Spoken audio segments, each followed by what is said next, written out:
पिताजी जल्दी चलिए, वरना मैं आज स्कूल में देरी से पहुंचूंगा। मेरी टीचर बहुत गुस्सा करती है। हाँ हाँ बेटा, अभी चलते हैं, बस 2 मिनट रुको। तभी रमेश की पत्नी कमरे से बाहर आती है और रमेश से कहती है, सुनिए जी, आज शाम को आप ऑफिस से जरा जल्दी घर आ जाइएगा। याद है ना, आज आपको मुझे शॉपिंग कराने के लिए लेकर जाना है। अरे भाग्यवान, इस महीने हाथ जरा तंग है। मेरी मानो तो शॉपिंग का विचार कुछ दिनों के लिए अपने दिमाग से निकाल ही दो। मैं तुम्हें अगले महीने पक्का शॉपिंग कराने ले जाऊंगा। अभी मुझे चलना चाहिए, वरना राजू को स्कूल पहुंचने में देर हो जाएगी। देखिए जी, अब आपके ये बहाने पुराने हो चुके हैं। मैं कुछ नहीं जानती। आज शाम को मुझे शॉपिंग करने जाना है, मतलब जाना है। आगे आपकी मर्जी। अच्छा ठीक है भाग्यवान, अब तुम पूरा घर सर पर मत उठाओ, मैं कुछ करता हूँ। इतना कहकर रमेश अपने बेटे राजू को लेकर वहां से चला जाता है। घर से निकलने के लिए रमेश जैसे ही अपनी मोटरसाइकिल शुरू करता है, तभी उसकी माँ उसे आवाज देकर कहती है, अरे रमेश, आज शाम को मुझे कुछ पैसे दे देना। याद है ना, मैंने तुझसे कहा था कि मुझे मंदिर में चढ़ावा चढ़ाना है।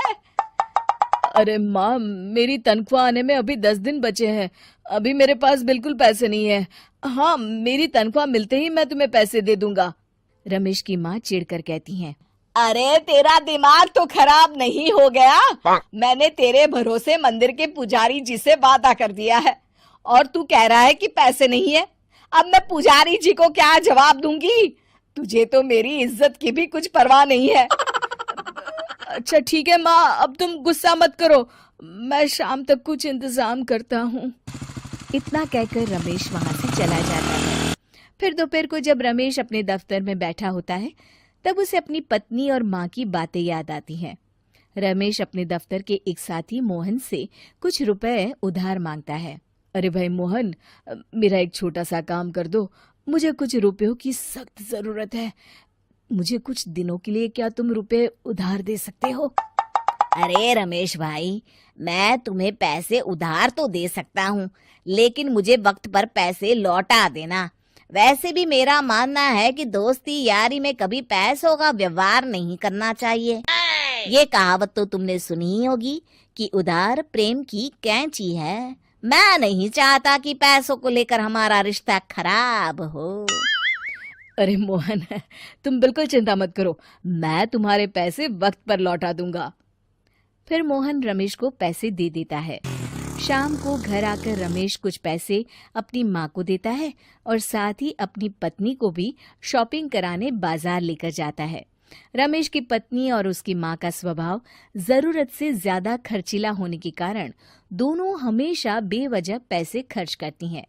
फिर एक दिन, सुनिए जी, अगले हफ्ते हमने छुट्टियों में कहीं बाहर जाने का प्लान बनाया था। आपने पैसों का इंतजाम कर लिया ना? अरे अभी कहाँ, अभी तो मेरे पास बिल्कुल पैसे नहीं है। हम कभी और चले जाएंगे। देखिए जी, मैंने सभी सहेलियों से कह दिया है कि मैं बाहर घूमने जा रही हूँ। अगर मैं नहीं गई तो सब मुझ पर हंसेंगी। आप कहीं से भी पैसों का इंतजाम कीजिए जी। इतना कहकर रमेश की पत्नी वहां से चली जाती है। वहीं दूसरी तरफ रमेश की माँ भी तीर्थ यात्रा जाने की जिद करती है और रमेश से पैसे मांगती है। फिर अगले दिन रमेश एक सेठ से पैसे उधार लेकर अपनी पत्नी और बेटे को घुमाने ले जाता है और अपनी माँ को भी तीर्थ यात्रा पर भेज देता है। लेकिन जैसे ही रमेश अपनी छुट्टियां बिताकर वापस आता है, कर्जदार उसका जीना मुश्किल कर देते हैं। इतना ज्यादा कर्ज एक साथ अपने ऊपर देख रमेश काफी परेशान रहने लगता है। फिर एक दिन राजू की स्कूल की फीस वक्त पर न भर पाने के कारण रमेश को स्कूल में बुलाया जाता है।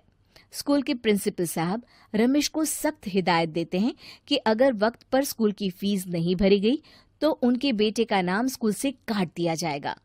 अपने बेटे की स्कूल की फीस भरने के लिए रमेश अपने दोस्त गिरधारी से कुछ पैसे उधार ले लेता है और स्कूल की फीस भर देता है।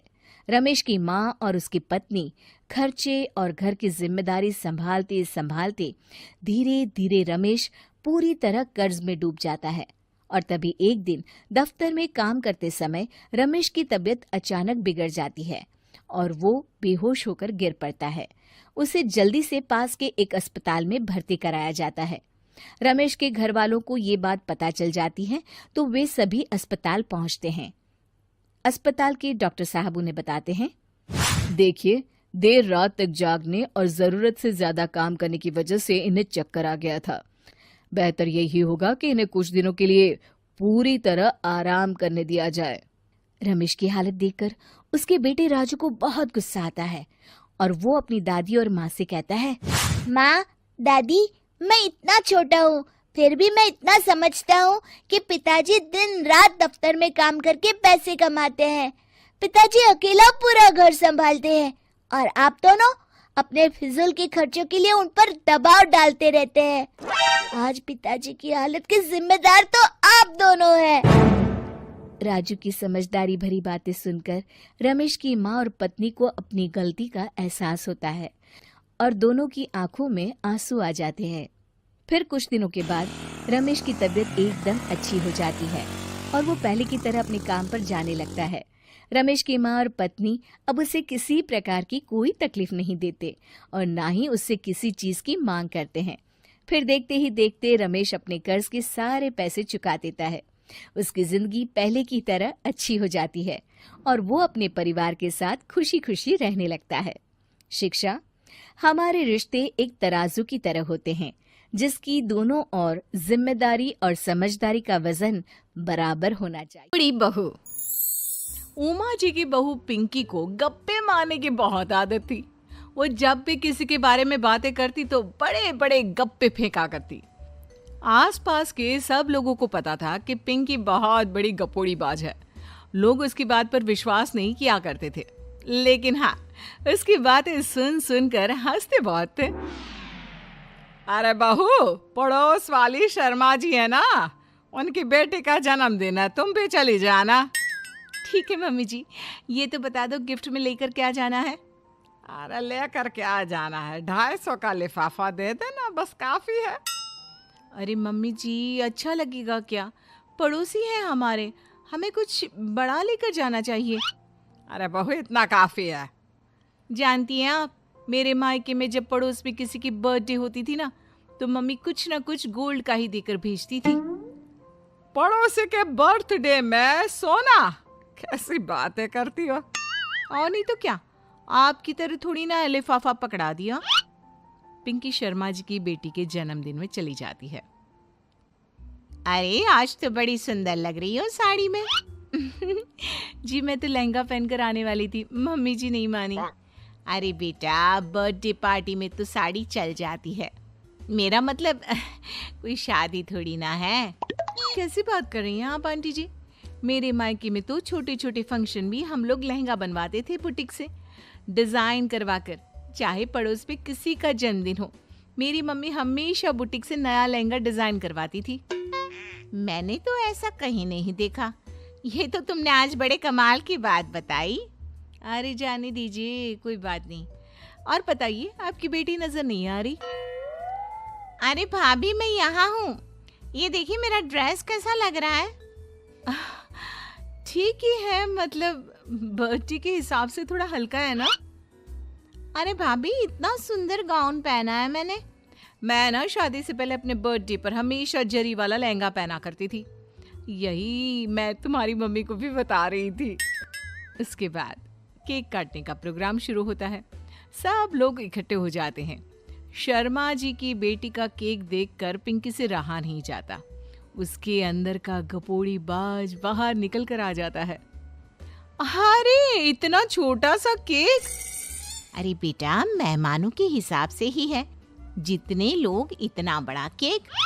आंटी जी, कम से कम 4 या 5 मंजिल वाला केक तो बनाना चाहिए था। आपकी बेटी का बर्थडे रोज रोज थोड़ी ना आता है। मेरे बर्थडे पर हमेशा पापा 4 केक बनवाते थे। सारे केक 4-4 मंजिल के होते थे। वहां पर सारे लोग उमा जी के मोहल्ले के ही थे और वो पिंकी के गप्पे मारने की आदत से अच्छी तरह वाकिफ थे, इसलिए सब लोग उसकी बात सुनकर हंसने लगे, लेकिन किसी ने पिंकी से कुछ नहीं कहा। एक दिन सुबह सुबह पिंकी ने अपनी सास से कहा, मम्मी जी, मेरे मम्मी पापा मुझसे मिलने के लिए यहाँ आ रहे हैं। अरे वाह, ये तो बहुत अच्छी बात है। उनके आने की तैयारी करो, अच्छा अच्छा खाना बनाओ। वैसे कब तक आएंगे? मम्मी जी फ्लाइट से आ रहे हैं, कल शाम को 4 बजे की फ्लाइट है। फ्लाइट? लेकिन बेटा तेरा मायका तो यहाँ से 2 घंटे की दूरी पर है। तेरे मम्मी पापा फ्लाइट से कब से आने लगे? अरे मम्मी जी आपको पता नहीं है, मेरे मम्मी पापा ना आधे घंटे की दूरी के लिए भी फ्लाइट का टिकट बुक करवाती है। अरे गप्पे थोड़े कम मारा करो बहू। कोई फ्लाइट से तब आएगा ना जब यहाँ पर एयरपोर्ट होगा। तुम्हारी मम्मी क्या उड़कर आएगी घर में? अरे हाँ मम्मी जी, मैं तो भूल ही गई थी। वो क्या ना, मेरे मम्मी पापा हमेशा फ्लाइट से ही ट्रैवल करते हैं, तो मेरे दिमाग से ही निकल गया था। अगले दिन पिंकी के मम्मी और पापा पिंकी से मिलने के लिए उसके घर आते हैं। आइए आइए जी, आपका बहुत बहुत स्वागत है। और समदन जी, हमारी बेटे की कोई शिकायत तो नहीं ना? ठीक से संभाल लिया है ना आपका घर? अरे मेरी बहू बहुत समझदार है, घर का काम बहुत अच्छे तरीके से करती है। बस थोड़ा ज्यादा बोलने की आदत है उसे, आपको परेशान करती होगी ना? बात तो आपकी सही है, उसकी थोड़ा ज्यादा नहीं बहुत ज्यादा बोलने की आदत है। लेकिन कोई बात नहीं, आपकी बेटी दिल की बहुत अच्छी है, बस थोड़ा बोलती ही तो ज्यादा है। पिंकी बेटा इधर आओ, देखो तुम्हारे मम्मी पापा आए हैं। तुमने इनके लिए खाना तो बना लिया ना? वो क्या है ना मम्मी जी, आपसे एक बात कहनी थी। हाँ हाँ बोलो बहू, क्या बात है? डरने की कोई जरूरत नहीं। वो मम्मी जी, मैंने सोचा मम्मी पापा आए हैं तो खाना बाहर से मंगवा लेती हूँ। अरे कोई बात नहीं बेटा, वैसे भी तुम किचन में काम करने लग जाती तो अपने मम्मी पापा से बात कब करती। बहुत अच्छा किया। अब तुम अपने मम्मी पापा के साथ बैठकर आराम से बात करो, मैं अंदर जाती हूँ। शाम का वक्त, जैसे ही दरवाजे की घंटी बजी, 3-4 लोग हाथों में खाने के बहुत सारे पैकेट लेकर उमा जी के घर पहुंच गए। अरे भाई कौन है आप लोग? लगता है गलत पते पर आ गए। नहीं नहीं माँ जी, हम तो खाने का ऑर्डर डिलीवर करने आए हैं, यहीं से बुकिंग मिली थी। अरे नहीं नहीं, आपको कोई गलत फहमी हुई है। हमारे यहाँ तो 2 ही मेहमान आए हैं। आपके हाथ के पैकेट देखकर लगता है इसमें 50 लोगों का खाना है। माँ जी आपने सही समझा, खाना तो इसमें 50 लोगों का ही है, क्योंकि हमें ऑर्डर यहीं से 50 लोगों का मिला है। अरे लेकिन इतना सारा खाना? कहीं मेरी बहू ने अपनी गप मारने की आदत के चलते ऐसा तो नहीं कर दिया? ये खाना आप रख लीजिए और हमें हमारे पैसे दे दीजिए। अच्छा वैसे कितने का बिल बना है? ज्यादा नहीं, बस 10,000 दे दीजिए। उन लोगों की बात सुनकर उमा जी पिंकी को आवाज देकर वहां बुलाती है। जैसे ही पिंकी वहां आती है, खुश होते हुए उन लोगों को वहां पर खाना रखने के लिए कहती है। अरे इतना सारा खाना क्यों मंगवाया बहू? अरे मम्मी जी, मैंने आपको बताया तो था, मम्मी पापा आए हैं तो मैं खाना बाहर से मंगवा रही हूँ। ये बात सही है बेटा, लेकिन 2 लोगों के लिए 50 लोगों का खाना? अरे मम्मी जी, कुछ कम पड़ जाए तो अच्छा थोड़ी ना लगता है, और मेरे मायके में तो ऐसा ही होता है, एक्स्ट्रा खाना मंगवाते हैं हम लोग। तभी पिंकी के मम्मी और पापा वहां पर आते हैं।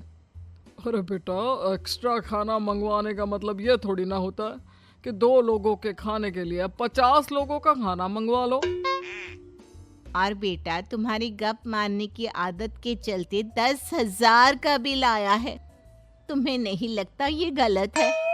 देखो बहू, बढ़ा चढ़ाकर बातें करना अपनी जगह, लेकिन इतनी बड़ी बड़ी फेंकना भी गलत है ना। पहली बात तो इतने सारे पैसे लगे, और दूसरी बात खाना वेस्ट होगा। आप लोग ठीक कहते हैं, मैं आज के बाद अपनी इस आदत को कंट्रोल करने की कोशिश करूंगी।